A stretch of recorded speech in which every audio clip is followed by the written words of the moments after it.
Porluk.com je web stranica zdravog i edukativnog sadržaja i emisija ponedjeljkom uvečer.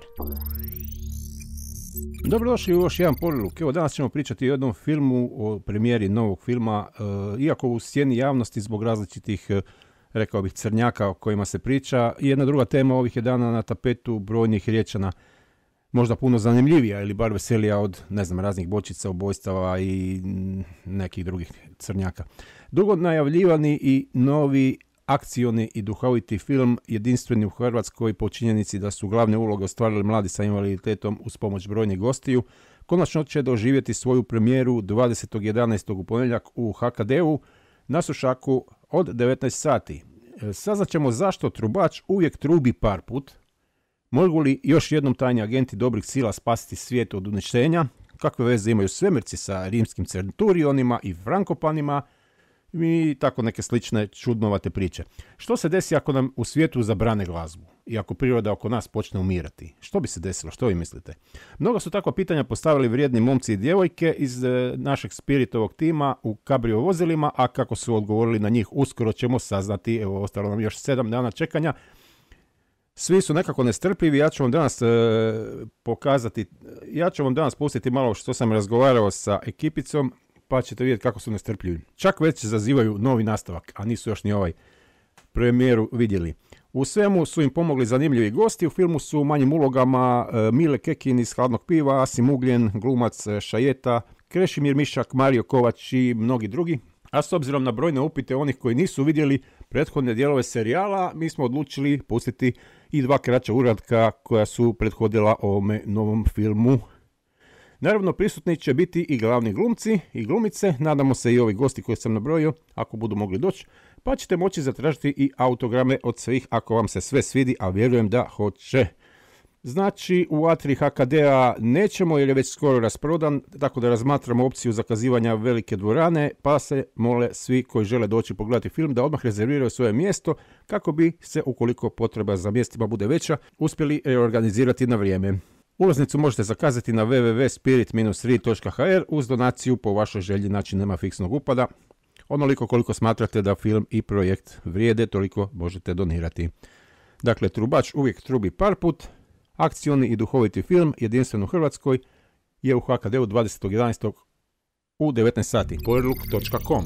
Evo, ako vas zanima što i ko je taj trubač koji uvijek trubi par puta, ja na vezi imam Tonija. Toni je glumio trubača. Toni, pozdrav. Pozdrav. Ti si jedanput bio u bendu u prošlom filmu, pa si bio malo mafijaš, pa si se malo preorijentirao, sad si trubaš, znači od nekako negativnog lika si ušao u pozitivni. Kako si doživio tu promjenu? Pa dosta zanimljivo i dosta mi je bilo uzbudljivo glumit lika u stvari u kojoj sam ja i u stvarnosti. Imao je bila dobra promjena, jer stalno sam glumio te negativce u filmu, pa mi je ovo bila neka dobra promjena. To se zove pokajnik, to kad se preorijentiraš. Reci mi, što ti misliš o radnji? Znači, priroda je umrla zato što su zabranili glazbu. Kako ti se to dojmilo? Jel ti to intrigira kako ćemo to riješiti u praksi u filmu? Pa bilo mi je dosta zanimljivo, zato jer ja inače ne mogu bez glazbe, ne bi mogao zamisliti život bez glazbe, ali bilo je ta promjena, bilo je to dosta zanimljivo pitanje u filmu ovom koji glumim trubača. Dosta je bilo zanimljivo kako se to sve riješilo, na kraju nećemo otkrivati baš. Nemoj sve reći. Neću. Koga zanima neka dođe vidjeti. Koga zanima neka dođe. Mislim da će im film biti zanimljiv, pogotovo i glazbenicima, tako da i pozivam i glazbenike na ovaj film koji smo snimili. Dobro, ti si i sam glazbenik, u bendu si, možemo reći ime benda? Kožne jakne, da. Dobro, pretpostavljam da ćeš doći na premijeru zajedno sa članovima benda, tako da i oni budu malo veseli i da nam popune atmosferu. Imaš li još to poručiti ljudima, evo, za kraj tvog razgovora? Ako se mislite baviti poslom koji volite, samo sanjajte i samo budite uporni u tome i samo radite disciplina, to hoću reći. Bravo, Toni. Evo, super poruka. Ljudi, čuli ste, evo, pridružite nam se 20.11. u HKD-u. Hvala ti, Toni. Ništa, vidimo. Porluk.com. Evo, sa mnom je i Loris. Loris je nekako iznenađujuće postao kralj. Da li si ikad mislio da ćeš biti kralj? Ma nisam. Nisam nikad mislio, možda kad sam bio mali, ali onda kasnije kad te lupi realnost života, onda prestaneš imati takva nadrealna očekivanja za sebe. Pa evo, dobio si svojih 5 minuta. Neću te pitati koji si kralj onih 3 bio, to ne znam ni ja, vjerujem mi ponoviti. Jer sam išao u montaži prelud od toga. Tako da vidjet ćemo kad bude film na ekranu, vidjet ćemo koji si kralj bio. Kako si se osjećao u toj ulozi? Bilo je dosta dinamično i bilo je, mogu reći da je bila baš prava zabava. I to druženje i ekipa i suradnja i snimanje na tim lokacijama. Nekima sam bio prvi put, tako da meni je bilo baš avantura, prava. Pa evo, drago mi je da ti se svidjelo. Nadam se da će ti se svidjeti finalni uradak. Očekujemo te na premijeri u ponedjeljak. Evo, i ja isto se nadam da ću biti prisutan i da ću pogledati konačno finalni proizvod svega ovog snimanja. Možda daš i neki autogram? Pa evo, ja ću uzeti čak 2-3 kemijske sa sobom, pa nek bude, zlu ne trebalo. Kraljicu nemoj uzimat, kraljicu možda nađeš na licu mjesta ako se nekoj svidi uloga. Ne znam tvoju preferenciju, možda i nekom. Ma, nekom. Evo sad kad si rekao kraljice, onda računaj 120% da ću biti tamo na premijeri. Pa premijerno ću se pokazati. Dobro. Uglavnom vidimo se na premijeri, pozvao bi sve isto ljude da se u što većem broju priključe, da isto pogledaju film, jer je film ono što garantiram M zabavan, M je što se tiče radnje dosta zanimljiv, nije uopće uobičajena tematika ni radnja i tako da ako je meni bilo fora za raditi, onda će valjda biti ljudima fora i za pogleda. Ok, hvala ti na javljanju, veselim se, vidimo se za par dana. Može, vidimo se, pozdrav. Porluk.com je web stranica zdravog i edukativnog sadržaja i emisija ponedjeljkom uvečer. Evo, sa mnom su Vesna i Teja, one su od početka uključene u film o agentima i špijunima. Veso, pozdrav ti, se čujemo? Bog, čao, bog. Evo, zvao sam te da malo popričamo, zanima me kako ti je bilo na snimanjima. Ti si na svim snimanjima prisustvovala, čak si i glumila, evo, i u ovom novom i onom prošlom filmu. Kako si sve to doživjela? Ti nisi nikad, koliko ja znam, bila u filmovima. Ne, to mi je bilo prvi puta. A bilo je dobro, bilo je napeto, bilo je dinamično i tako, malo i komplicirano. Rekla si mi da je teško, kad imaš tu samo jednu svoju scenu, da je teško percipirati uopće cijelu ideju filma. I onda kad si ga gledala, da si tek se iznenadila u biti kako to izgleda, da ti je bilo ok, ali da si više puta kad si ga pogledala si kao da si skužila bolje. Da, to je istina. Naši filmovi jesu fabula im je malo komplicirana i onda kad se pogleda više puta u par navrata, onda se te shvati što je pisac htio reći. Dobro. Da. Čuj, kad smo Helga i ja to pisali, znaš da mora biti komplicirano. Ma da, dobro. Okay. Kad smo mi komplicirani. U svakom slučaju, tebi se sviđa i drago ti je bilo biti u tome. Da, bilo mi je drago, bilo je moje Teji drago i baš nam je bilo lijepo. Da. Evo, čujemo Teju sa strane, pa ako možeš doći bliže s njom da vidim kako ona to doživljava. Može. Teja, se čujemo, pozdrav. Halo, pozdrav. Evo, sad si ti na redu da čujemo, ti si u sva 3 filma i ti si jedna od glavnih u sva 3 filma. Kako si ti doživjela svoje uloge u našim špijunskim filmovima? Pa jako dobro sam doživjela, jer mi je to jedno novo iskustvo bilo. U sva 3 filma i htjela bi nastaviti. Dobro, čekaj sad najprije da prikažemo ljudima, da vidimo šta će ljudi reći. Reci ti meni... Pa najbolje bi bilo da ih pozovemo da dođu 20. u 7 sati na večer. U HKD, bravo. Reci ti meni kako si ti doživjela svoju ulogu, jesi zadovoljna svojim likom kakva si u filmu? Jesam, prezadovoljna sam. Znači, najprije si bila pjevačica, sa malo, ti si u biti manje špijunka nego ovi drugi, ne smijemo ljudima se otkriti. I tad sam bila gitaristica. I sad si bila gitaristica, u biti koju su izbacili na ulicu, pa na ulici pjevaš za šaku sitniša. Da, i htjela bi da to ljudi dođu vidjeti. Bravo. Šta nam još možeš reći o svojem iskustvu na snimanju? Kako ti je bilo? Bilo zamorno? Pa malo je, kad smo radili treći dio filma, malo je bilo prenaporno, jer u Kraljevici, ali sve sam ja tu uspjela junački odraditi. To je istina, evo, to mogu ja potvrditi. Zaista je bilo, koliko smo bili, 7, 8, 9 sati smo bili tamo onaj dan. Da, jedan cijeli dan. Jedan cijeli dan, to je bilo najnaporniji dan, a imali smo još i drugih dana naravno, ali taj je baš bio naporan. Je. Odnosno taj cijeli vikend ti nisi imala drugi dan set, imali su ove druge cure drugi dan set, ali je zaista bilo. Ne, u biti lažem, ti si bila oba 2 dana. Da, ja sam bila oba 2 dana, ali meni ništa nije teško. Kod je za plesnu grupu Magija, ništa mi nije teško. Bravo. Evo, naša Tejica i Vesna su vas pozvale, evo recite još jedanput ljudima da dođu i ako imate još nešto poručiti za kraj vašeg razgovora, hvala vam što ste mi bili u emisiji. Hvala vama, bilo mi je zadovoljstvo. Pozvala bi ljude da dođu na promociji našeg trećeg filma. Hvala ti, Vesna. Neće se razočarati. Tako je, ja to mislim. Eto, tako. Evo, Vesna i Teja su se sad javile direktno iz Zagreba gdje su na nastupu svoje plesne grupe Magija. Evo da pohvalim Magiju. Pozdrav svima u Magiji. Hvala lijepo. Ćao, Vesna. Hvala. I Teja. Ćao. Poerluk.com. Helga je jedna od autora i glavnih voditeljica i voditelja projekta. Pa da vidimo njeno viđenje procesa oko filma.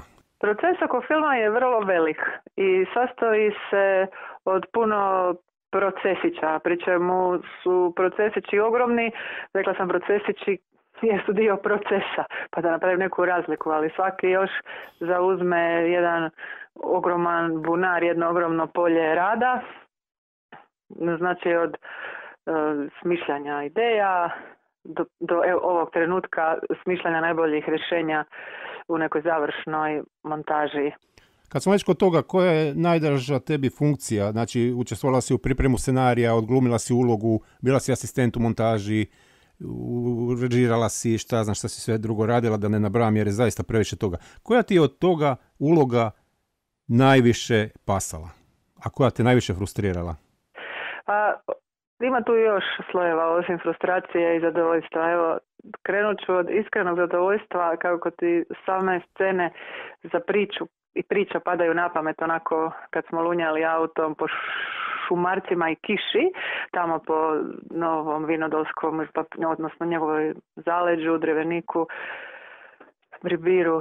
To mi je bio omiljen dio zapravo, to istraživanje i smišljanje priče, odnosno nekako susretanje s tim pričama po putu koje su ispunjavale maštu i samo su se rađale. A najteži dio je ovaj sad, gdje se mora sve te priče lomiti sekundu po sekundu.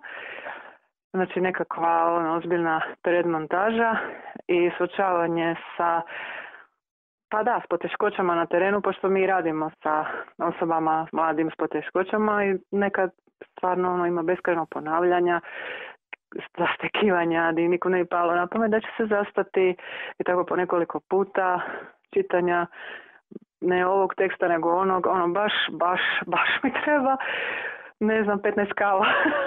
Možda je zanimljivo reći ljudima za razliku od običnog filma gdje postoji jedna određena skripta koja se svi drže kao pijan plota pa se tu i tamo samo neka riječ promijeni. Kod nas u ovom filmu se dešava to da se jednostavno film dešava, znači kao što si rekla idemo autom negdje gdje odaberamo lokaciju, imamo neka određene ideje što bi na toj lokaciji, ali jednostavno na toj lokaciji se desi nešto sasvim deseto što paše u scenariju i jednostavno ne znam kako je to objašnjeno. Probaj ti. Pa kad govoriš o improvizaciji na putu, ja sam svjesna da ih ima, ali sam isto tako kroz razgovore s drugim autorima saznavala da imaju i one improvizacije. Sada ovisi koliko me naginje. Postoje zaista timovi koji jednostavno tako funkcioniraju i uopće se ne mora raditi o osobama niti ovakvim niti onakvim. U ovom slučaju, znači kad smo u tom kontekstu inkluzivnom, ne. Jednostavno postoje takvi timovi koji više su otvoreni za improvizaciju u hodu, znači im se otkrivaju ideje, uglovi, ambijenti, oni indigtiraju atmosferu dalje za film, čak i pokreću dijaloge. Mislim smo mi takvi, inspirirani tim pričama i prirodom, terenom prosto, i to je u redu. Mislim, ja sam zaista po struci kao etnograf, vizualni etnograf, ja nemam šta bunit da sam takva. A mislim se ti super uklapaš jer si ti zapravo životni, uspješni improvizator u najboljem smislu, zaista te ponese val koji se tu nađe pred nama i ne trebam za to puno. Dobro, evo, nadam se da ćeš uživati u finalnom produktu. Ajde, reci nam za kraj, koji je glavni razlog zašto bi neko došao pogledati ovaj film? Ne mogu ti na to odgovoriti, sorry. Dobro, onda samo neka dođu i neka gledaju. To je to, hvala ti. Porluk.com je web stranica zdravog i edukativnog sadržaja i emisija ponedjeljkom uvečer. Iskoristit ću priliku da vam pravim ovo jedan poseban presedan u radio emisijama. S obzirom da sam jedan od voditelja projekata, pitaću sam sebe kako mi je bilo. Zahvaljujem mojem drugom ja na pitanju. Stvarati film s ovom divnom ekipom je zaista poseban i prelijep doživljaj. Istina, znalo je biti naporno, što u biti gledatelji kad pogledaju finalni film uglavnom ne percipiraju, ali ono što gledaš pola sata ili sat i pol, stvara se tjednima i mjesecima. To zna svaka domaćica koja kuha ručak, 2-3 sata, a svi ga pojedu za 5 minuta, a još se ponekad i žale. Ipak vjerujem da na ovo neće biti žalbi jer je veselo i zabavno. Neki kažu da je bilo naporno snimati, jer su zaista neki setovi trajali po cijele dane, slažem se, ali meni je osobno bila najteža montaža. Što odabrati, što staviti, što maknuti, sve to jako traje i dugo je i onako malo više bude i zamorno, više nemaš kriterija. Koliko god da je to kreativan proces, toliko bih u biti volio to dati nekom drugom da radi kao vrući krumpir, evo tipa se snađi, ali eto, moram se snaći sam. S obzirom da smo amateri, ovo je zaista ogroman zahvat bio, mislim da će se složiti svi koji vide film, a kao što je Vesna rekla, mnogi će trebati više puta vidjeti da pohvataju radnju jer se više stvari dešava paralelno, a ima i dosta referenci na neke druge filmove, na neke stripove, na citate iz knjiga i tako. Teško je sad reći više, a da ne otkrijem radnju i ne pokvarim vam doživljaj. Možda najbolje da nas svih pitate nakon što pogledate film, odnosno filmove, jer ćemo pustiti i prošle epizode, pa ćemo tako u biti zaokružiti trilogiju Agenta, a i dobiti uobičajeno trajanje filmske projekcije od ukupno cirka sat i pol ili možda nešto malo više. U svakom slučaju siguran sam da tko god dođe u HKD će se dobro zabaviti, da će biti super, da će biti emotivno i lijepo. Zahvaljujem svima, zaista svima za kraj koji su pomogli, zaista su brojni ljudi i to me veseli, jer su ljudi očito prepoznali dobru vibru ove ideje. Evo, toliko od mene. Hvala ti moje drugo ja što si me pitala. Šta si me pitala? Evo, sad drugo ja sam proglasio i ženskom. Sad se vraćam na drugo ja. Znači tako, proglasio si me i ženskom, dobro. Ok, ali kad smo već dvojica, onda možemo biti jedan muško i jedna žensko, što doduše implicira različite stvari, ali nećemo sad o tome javno. To ćemo mi sami sa sobom riješiti. Evo toliko od mene i mene. Porluk.com. O filmovima o tajnom agentu 010 i njegovim kolegicama i kolegama špijunima glumi doslovno svatko ko se približi setu. Znači kad dođete blizu seta to se nešto događa i odmah vas povuku za ruku i odglumite svoju sporednu ili čak, neki su čak i u glavnim ulogama koji su slučajno naletili, to ćete se vidjeti u HKD-u 20.11. Gospođo Davorka, da li smo na liniji? Da, na liniji smo. Jesmo, dobar dan. Dobar dan. Evo, ti si u ovom novom filmu nisi se približavala setu tako da te nismo uhapsili, ali u prošlom smo te uhapsili i bila si jedna od sporednih uloga. Kako ti je bilo prvi put na filmu? Nisam inače u filmovima neki glumac, ali inače sam film, sama ta predstava, sve to zajedno sa tom mladom gospodom sa posebnim potrebama bilo je jedno posebno iskustvo. Posebno me se dojmio mali dečko Dodo, koji je bio inače glavni glumac i to je savršeno odradio, a usput moram naravno spomenuti sve druge. Također su jako lijepo odradili svoje uloge. Dakle, sve zajedno jedan fantastičan dojam o tom filmu i uopće kako je on nastao. Reci mi kad glumiš i kad si na setu, u biti nemaš predodžbu što se dešava, imaš predodžbu samo onog dijela koji vidiš pred sobom, a kasnije kad si došao na film, koliko te je iznenadilo, koliko te je, kako bi rekao, nešto neočekivano bilo od svega toga? Pa neočekivano je bilo naravno, jer nisam nikad imala susret sa ovako djecom sa posebnim potrebama, pa nisam znala šta očekivati od njih. A jesi li znala što očekivati od filma? Da li si sa seta do, recimo, kad si došla na premijeru vidjela razliku u radnji? Da li si mogla percipirati takvu radnju ili te je iznenadilo u kojem pravcu je otišao film? Iskreno i jako me iznenadio u kojem je pravcu film otišao, jer nisam to očekivala da će tako dobro odglumiti, da će film biti tako jako dobar, zaista jako dobar. Dobro, znači sviđa ti se. Jedva čekaš vidjeti, pretpostavljam, i ovaj novi dio u kojem nisi, nažalost, imala vremena sudjelovati. Da, naravno, jedva čekam. Nisam stigla na ovaj treći dio, ali potrudit ću se na četvrti, ako Bog da, jel? Pa evo, nadamo se da ćemo biti. Evo, samo da ovaj treći najprije prikažemo publici. Nisi jedina, evo već koga god zovem za emisiju, svi mi već očekuju četvrti, to je dobar znak. Još nisu ni treći vidjeli, već pitaju kad će četvrti. Pa zato što nam se sviđalo sve ovo ispred. Imam super ekipu, moraš priznati da imam super ekipu. Ekipa je fenomenalna. Dobro, imaš li nešto ljudima poručiti, evo, za kraj ovog tvog razgovora? Pa da, ja bih poručila svima koji ovo slušaju ili koji će od nekog doznat da svi dođu pogledat film. Dobro. Evo, to je moja poruka za sve ljude i mislim zaista se isplati pogledat. Pa svi dođite. Hvala ti, čujemo se. Čujemo se, pozdrav. Poerluk.com. Evo samo i gospođa Ksenija. Gospođa Ksenija, naša suradnica, pozdrav tebi, pozdrav vama. Pozdrav svima. Pozdrav svima. Kako te se dojmio rad na svemu ovome i suradnja? Nešto izvan tog očekivanja da je bilo? Snimanje onih scena u Kraljevici definitivno nešto nam se prelijepo svima dogodilo. Naprosto ste sakupili puno ljudi koji se između sebe nisu poznavali, a svi smo imali neku vibru da se znamo valjda cijeli život.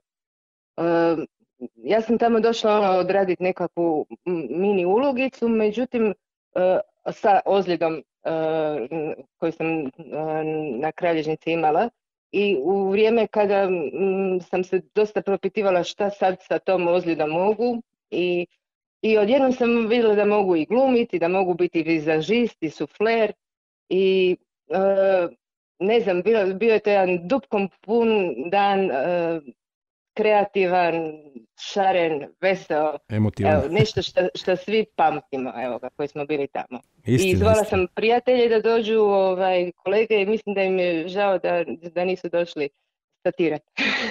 Pa evo, onaj ko je trebao je došao, onaj ko nije tad mogao biti će biti drugi put. Poerluk.com. Dugo najavljivani i novi akcioni i duhoviti film, jedinstveni u Hrvatskoj po činjenici da su glavne uloge ostvarili mladi sa invaliditetom uz pomoć brojnih gostiju, konačno će doživjeti svoju premijeru 20.11. u ponedjeljak u HKD-u na Sušaku od 19 sati.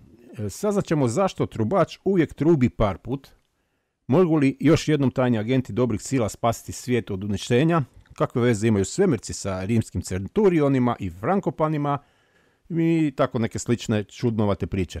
Što se desi ako nam u svijetu zabrane glazbu i ako priroda oko nas počne umirati? Što bi se desilo? Što vi mislite? Mnogo su takva pitanja postavili vrijedni momci i djevojke iz našeg Spiritovog tima u kabrio vozilima, a kako su odgovorili na njih uskoro ćemo saznati. Evo, ostalo nam još 7 dana čekanja. U svemu su im pomogli zanimljivi gosti. U filmu su u manjim ulogama Mile Kekin iz Hladnog piva, Asim Ugljen, glumac Šajeta, Krešimir Mišak, Mario Kovač i mnogi drugi. A s obzirom na brojne upite onih koji nisu vidjeli prethodne dijelove serijala, mi smo odlučili pustiti i 2 kraća uratka koja su prethodila ovome novom filmu. Ulaznicu možete zakazati na www.spirit-3.hr uz donaciju po vašoj želji, znači nema fiksnog upada. Onoliko koliko smatrate da film i projekt vrijede, toliko možete donirati. Dakle, Trubač uvijek trubi par put, akcioni i duhoviti film, jedinstven u Hrvatskoj, je u HKD-u 20.11. u 19 sati.